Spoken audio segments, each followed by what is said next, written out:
actuellement. Vous avez été nommé représentant spécial de l'ONU pour la Centrafrique. Puis, que signifie cette mission pour vous? Oui, il faut dire que c'est un sacerdoce. J'ai été nommé par le secrétaire général des Nations Unies, Antonio Guterres, à la suite d'une procédure de sélection.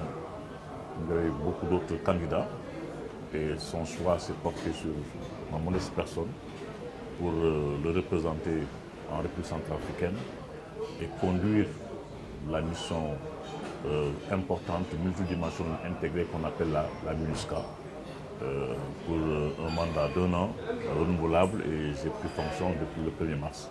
Donc c'est vraiment un sacerdoce et cela exige un investissement de tous les instants pour réussir cette mission de paix dans un pays en crise depuis des années.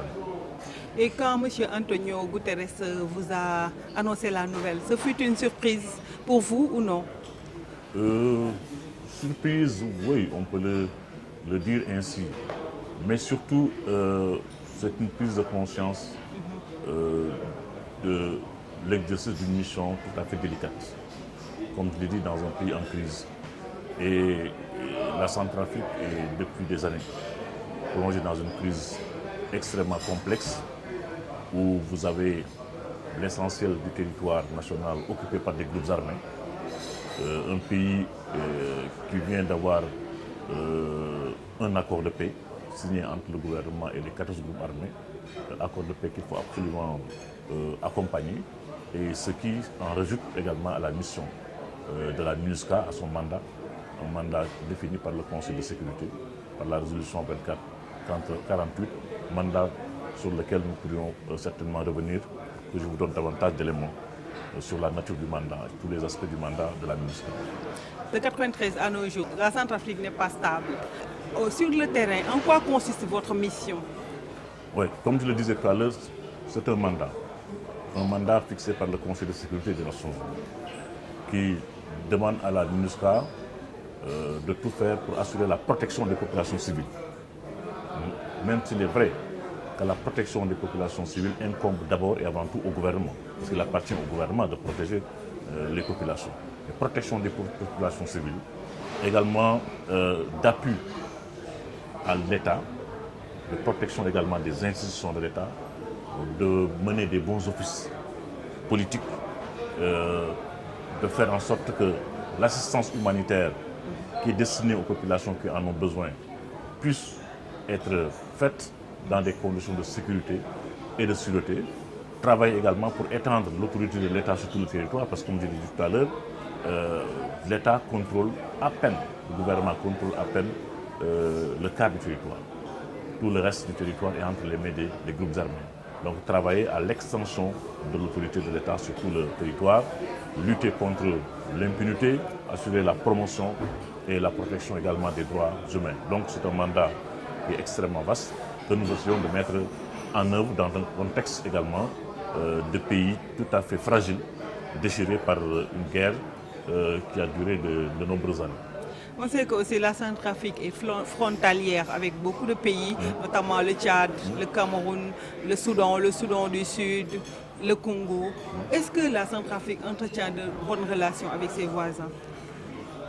Oui, il y a des relations de voisinage qui sont historiques.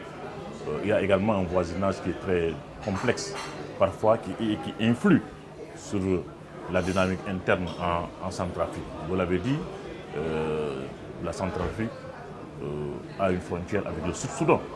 Vous savez ce que se passe aujourd'hui au Sud-Soudan, la crise au Sud-Soudan. La Centrafrique a une frontière avec le Soudan. Et vous suivez la situation au Soudan, avec justement les négociations qui viennent de se terminer, où un gouvernement de transition va certainement être mis en place à la suite du départ du président El-Béchir. La Centrafrique a une frontière, vous l'avez dit, avec le Tchad, avec le Cameroun avec Boko Haram, avec la RDC, la République démocratique du Congo, où il y a également une autre mission des Nations Unies, comme la MINUSCA, il y a la MONUSCO, qui est une mission d'ailleurs extrêmement importante, qui était jusque-là l'une des missions les plus importantes des Nations Unies à travers le monde. Donc un pays qui fait face également à des conflits comme la centrale. Donc l'environnement est très complexe. Donc nous travaillons à faire en sorte que les relations entre la Centrafrique et ses voisins soient de bonnes relations. Parce que les voisins de la Centrafrique également peuvent contribuer à la paix et à la stabilité dans ce pays. Et nous nous félicitons qu'il y ait eu au mois de mai la tenue de la commission mixte entre la Centrafrique et le Cameroun. Il y a eu, il y a quelques jours, plus précisément les 5 et 6 août, donc il y a quelques jours, la tenue de la commission mixte entre le Congo et la Centrafrique. Donc nous essayons de promouvoir cette bonne relation avec ses voisins, parce que les voisins aussi jouent un rôle extrêmement important dans la stabilisation du pays, parce que vous avez certains chefs de groupes armés qui vivent dans les pays voisins, Ça veut dire comme le qu'ils Tchad ont, ou comme le Congo par exemple. ça veut dire qu'ils ont des antécédents, parfois des relations heurtées entre. Oui, les relations peuvent parfois être heurtées, faites d'incompréhension. Mais vous savez, tous ces pays sont dans une organisation régionale qu'on appelle la communauté économique des États de l'Afrique centrale. Donc il y a une dynamique régionale. Bon, mais il faut tout faire parce que le voisinage est parfois très difficile. Donc il faut tout faire pour polir les relations avec ses voisins, parce que l'impact sur la stabilité du pays également est tout à fait évident. Est-ce que vous avez une bonne maîtrise sur le terrain? Mais oui, maîtrise sur le terrain, c'est difficile de le dire, parce que vous savez, la Centrafrique, c'est un pays extrêmement vaste, qui fait la France et la Belgique réunies, qui fait plus de 3 fois le Sénégal, 623 000 km². Très grand territoire. Mais avec une population, vous savez de combien? De 4 à 5 millions. Donc c'est pratiquement le tiers de la population du Sénégal et c'est 3 fois plus grand que le Sénégal. Donc un territoire extrêmement vaste. Donc la densité au kilomètre carré est tout à fait faible. Et donc il y a beaucoup de parties du territoire qui ne sont pas sous le contrôle du gouvernement. Mais je fais l'effort de me déplacer, de ne pas rester à Bangui, qui est la capitale, mais je me déplace sur le terrain pour aller rencontrer les populations, aller discuter avec les autorités administratives sur place, constater la situation sur le terrain et essayer de voir comment nos bureaux, parce que nous avons des bureaux de terrain, comment nos bureaux travaillent à la mise en œuvre du mandat que je viens de décrire, parce que nous avons 11 bureaux de terrain. Nous ne sommes pas présents sur tout le territoire, nous sommes 11 bureaux de terrain qui travaillent avec une composante civile, une composante militaire, et nous avons tous les éléments d'information, d'appréciation venant des rapports que nos bureaux de terrain nous envoient. Donc je vais faire l'effort quand même d'aller sur le terrain, au contact des populations, au contact de la réalité du terrain, qui parfois, cette réalité est quelque peu différente de ce qui se passe dans la capitale, à Bangui. De quoi avez-vous besoin venant des populations pour vous faciliter votre mission? La compréhension de la mission. Parce que parfois, les gens ne comprennent pas tellement la mission. Ils pensent que la MINUSCA est en Centrafrique pour faire la guerre à la place du gouvernement. Et parfois on dit que la MINUSCA n'est pas tellement active, elle n'est pas proactive, pourquoi elle n'est pas intervenue ici pour freiner ceci ou cela. Bon, mais je l'ai dit, il faut toujours ramener tout cela au mandat. Le mandat, il est fixé par le Conseil de sécurité qui nous dit voilà ce que vous devez faire, voilà votre mission. Nous avons plus de 14 000 personnes en uniforme. Plus de 11 000 militaires, plus de 2 000 policiers et gendarmes. Donc c'est une mission extrêmement importante, avec un budget également conséquent de près d'$1 milliard par an. Et donc pour mettre en œuvre le mandat qui nous est confié. Donc il faut toujours expliquer aux populations quel est le mandat de la MINUSCA, parce que les opérations de maintien de la paix reposent sur, je peux le dire, essentiellement 3 principes. C'est d'abord l'accord du gouvernement, parce que les Nations Unies ne peuvent pas déployer une opération de maintien de la paix sans l'accord du gouvernement. Ça se fait vraiment à la demande du gouvernement, qui fait face à une situation qu'il ne maîtrise plus, avec les exactions sur les populations civiles, et les pays demandent aux Nations Unies d'intervenir. Ça, c'est un principe important, l'accord du gouvernement. Donc, la MINUSCA est en Centrafrique avec l'accord du gouvernement légitime de la République centrafricaine. Deuxième principe qui fonde les opérations de maintien de la paix également, c'est l'impartialité. Il faut une mission impartiale. Ne pas être aligné sur les positions du gouvernement ou sur les positions des groupes armés. Ça, c'est important. Et le troisième principe, c'est le non-recours à la force. parce qu'on est une mission de maintien de la paix. Mais nous jugeons de la force, nous avons recours à la force dans des conditions bien définies. Si nos casques bleus, nos troupes sont attaquées, nous sommes obligés de riposter en usant de la légitime défense. Si également le mandat qui nous est confié par le Conseil de sécurité, protection des populations civiles, bons offices politiques, acheminement de l'aide humanitaire, appui à l'État, défense des institutions, si cette mission, si ce mandat également est menacé, nous pouvons recourir à la force pour faire respecter le mandat. Mais la force, vous l'avez, mais vous n'avez pas recours à tout bout de vent à la force. Donc c'est important. Difficile, voire impossible d'être impartial alors. Difficile, non, difficile, mais nous essayons autant que faire se peut d'exécuter le mandat conformément aux directives du Conseil de sécurité. Comme je l'ai dit, c'est un mandat qui est annuel. Chaque année, le Conseil de sécurité se réunit et décide du renouvellement ou non du mandat. Ça entre dans les prérogatives strictes du Conseil de sécurité. Mais le travail de maintien de la paix, c'est un travail extrêmement difficile. Est-ce que vous pensez que votre prédécesseur a déjà mis en place beaucoup d'acquis que vous devez continuer? Mais tout à fait. Mon prédécesseur, il a fait, je crois, 4 ans en Centrafrique. De 2015 pratiquement jusqu'en 2019, jusqu'à son départ, jusqu'à mon arrivée. Mais avant M. Parfait Onanga que j'ai remplacé, en février dernier, il y avait un Sénégalais aussi, le général Babacar Gaye, qui a été chef de l'état-major des forces armées sénégalaises, ancien ambassadeur. Et avant le général Babacar Gaye aussi, il y a eu d'autres missions de maintien de la paix en Centrafrique, avant la MINUSCA. Vous connaissez certainement le général le feu Lamine Cissé. Oui, oui. Donc il a également dirigé une mission des Nations Unies pendant pratiquement 6 ans. Et avant le général Lamine Cissé, il y avait le ministre d'État Cheikh Djansi, qui était ministre d'État garde des Sceaux, qui était également en Centrafrique. Donc il y a quand même une tradition, une continuité sénégalaise, si je peux m'exprimer mais ainsi. Et l'accord de paix que nous essayons de mettre en œuvre aussi, mon prédécesseur y a beaucoup contribué, parce que l'accord a été négocié bien avant mon arrivée.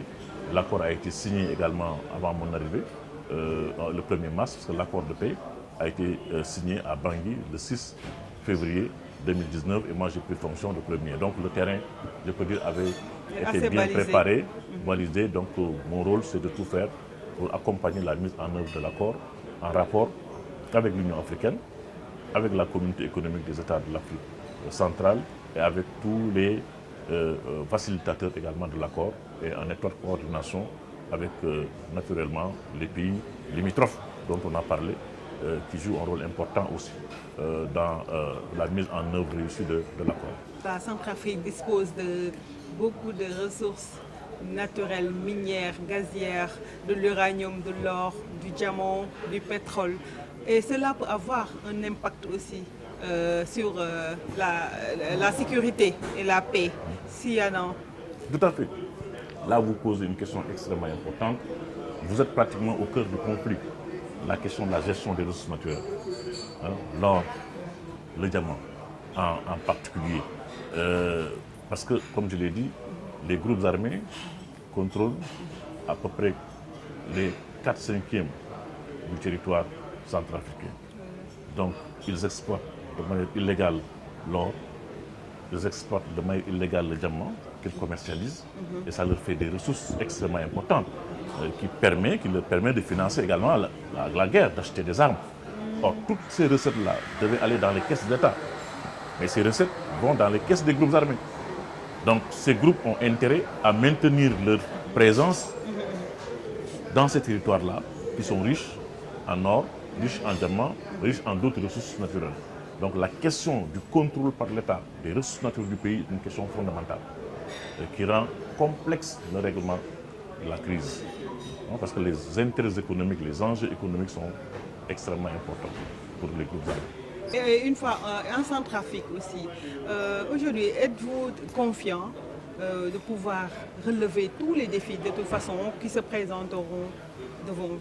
C'est ma volonté, c'est la volonté également des Nations Unies, faire en sorte que l'accord de paix qui a été signé le 6 février et que nous cherchons à mettre en œuvre sur le terrain soit le dernier accord parce que c'est le 8e accord de paix qui a été signé en Centrafrique. Le 8e. Donc Oui. tous les 7 accords précédents ont échoué.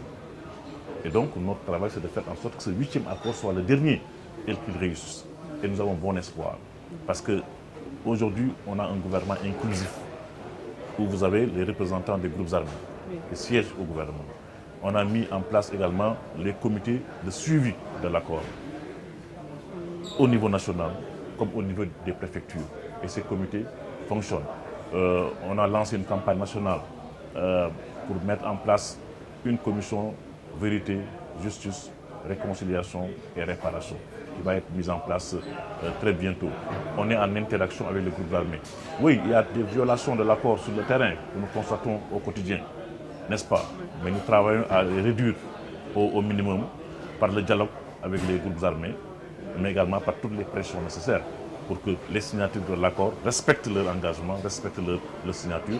Donc, il y a beaucoup d'espoir que la crise soit réglée par l'accord de paix. Mais il faut également beaucoup de patience. Parce qu'un accord de paix, ce n'est pas la paix. Un accord de paix ouvre la voie vers la paix. Une paix qu'il faut construire. Une paix très fragile. Qu'il faut construire, qu'il faut promouvoir. Mais c'est un bon signal qu'il y ait cet accord et qu'il y ait ce gouvernement inclusif et qu'il y ait les mécanismes de suivi de la mise en œuvre de l'accord également qui fonctionnent et qu'il y ait cette interaction entre les Nations Unies et l'Union africaine qui a développé une initiative qu'on appelle l'initiative africaine pour la RCA, laquelle initiative a conduit à la signature de cet accord le 6 février 2019. D'accord. On sait que aussi vous êtes nommé chef de mission multidimensionnelle intégrée des Nations Unies pour la stabilisation en République centrafricaine, MINUSCA. Donc, faut-il être polyglotte d'abord pour pouvoir faire une telle mission? Non, peut-être pas forcément, mais c'est important quand on est fonctionnaire des Nations Unies de parler au moins 2 langues des Nations Unies. En tant que francophone, c'est important de pouvoir parler anglais. Mais nous intervenons, comme vous le savez, dans un pays quand même francophone. Donc la langue française est extrêmement importante pour parler aux autorités. Bon, mais on n'a pas besoin de parler les 6 langues officielles des Nations Unies pour exercer une telle mission. Mais il faut au minimum, quand on est fonctionnaire des Nations Unies, pouvoir s'exprimer en anglais, parce que l'anglais aujourd'hui est une langue dominante au plan mondial, au plan international. Mais en tant que francophone, naturellement aussi, je parle français. Donc pour terminer, vous allez nous expliquer, comment expliquez-vous votre passion en tout cas pour la diplomatie, la médiation, ce genre de métier? Bon, parce que la diplomatie, c'est mon métier d'abord. Diplomate. Donc, quand un diplomate de carrière formé à l'École nationale d'administration et de magistrature, section diplomatique, c'est mon métier. Et son métier, il faut l'aimer. Je suis sûr également que vous aimez votre métier de journaliste. Ouais. Et donc, je l'aime et je l'exerce avec beaucoup de passion, beaucoup d'engagement, parce que je pense que c'est l'un des plus beaux métiers du monde.